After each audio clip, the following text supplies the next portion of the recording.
Hello বন্ধুগণ, আজকে আমার নিজেকে খুব গর্ববোধ মনে হচ্ছে, কারণ আমি আমার এই সুন্দর ছাবড়িতে মতো চুলটা ডোনেট করে দিচ্ছি। হ্যাঁ বন্ধুগণ, কারণ যাকে আমি ডোনেট করব তার এই চুলের প্রচুরই প্রয়োজন। সে অনেক বছর ধরে তার টাকলা মাথা নিয়ে তার মাথায় চুল বেরোচ্ছে না, এই দেখে আমার হেভি ব্যথা, তাই আমি আমার চুলটা ডোনেট করে দিই। সে দিনরাত এত খাটে, এত কষ্ট করে, কিন্তু তার চুলের সমস্যা প্রচুর, তাই আমি আমার নিজের সাহায্যের হাতটা বাড়িয়ে দিলাম। এটুকু তো আমি করতেই পারি। আর আমি এই চুলটা কাকে দিচ্ছি জানো? আমাদের সবার প্রিয় জনি দা।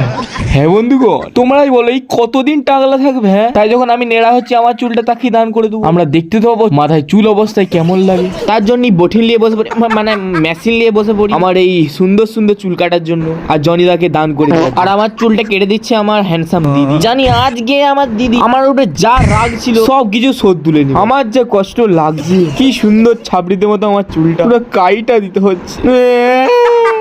হ্যাঁ বন্ধুগণ, কিছু পাওয়ার জন্য তো কিছু খইতেই হয়। ওয়ে হয়ে বন্ধুগণ, কি লাগছে দেখো আমাকে, পুরো ঝাঁটু বাবা। কারোর যদি আশীর্বাদের দরকার আসতে পারো, ফ্রিতে দিয়ে দেবো। না বন্ধুগণ, হ্যান্ডসাম তো আমাকে লাগতো, তোমরা যাই বলো তাই। দিদির জায়গায় এত খুশি লাগছে, তোর মুখটা দেখেই পুরো বুঝতেই পারছি।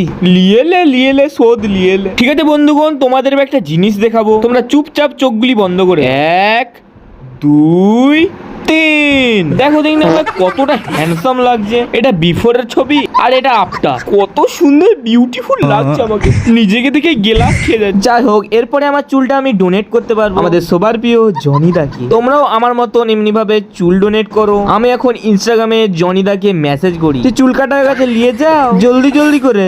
বাই।